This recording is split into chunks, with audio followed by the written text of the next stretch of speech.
ये समझना जरूरी है कि अगर कुंडली में मातृ ऋण प्रभावशाली हो, अगर कुंडली में मातृ ऋण हो, तो किस तरह की समस्या जीवन में पैदा होती है।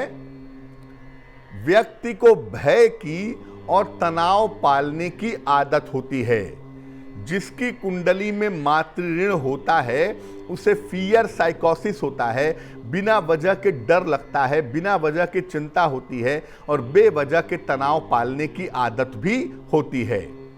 अक्सर जो व्यक्ति है वो हाइपर टेंशन का या अवसाद का शिकार हो जाता है। ऐसा देखा गया है कि अगर कुंडली में मातृ ऋण है तो व्यक्ति को हाइपर टेंशन हो जाता है या व्यक्ति को डिप्रेशन हो जाता है, ऐसी संभावना भी रहती है।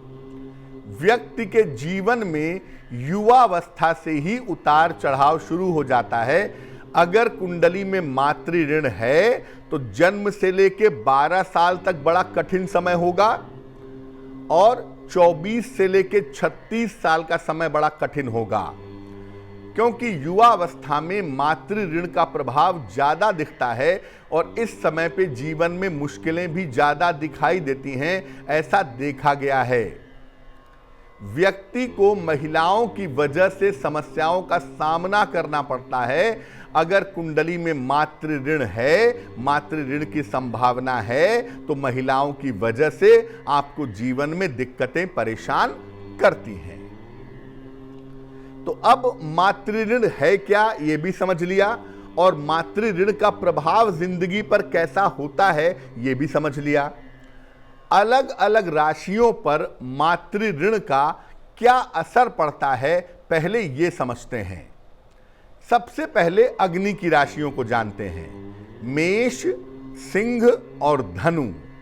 मेष, सिंह और धनु राशि पर अगर मातृ ऋण हो तो स्वास्थ्य काफी खराब होता है, स्वास्थ्य कभी बेहतर नहीं होता, स्वास्थ्य की समस्याएं निरंतर लगातार चलती रहती हैं।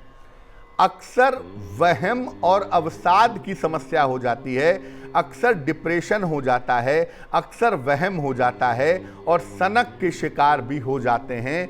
मेष, सिंह और धनु राशि में सनक की जो संभावना है वो ज़्यादा होती है और मातृ ऋण होने से मेंटली ये बुरी तरह परेशान होते हैं और कभी कभी क्रॉनिक डिप्रेशन हो जाता है और कभी कभी ये सनकी भी हो जाते हैं।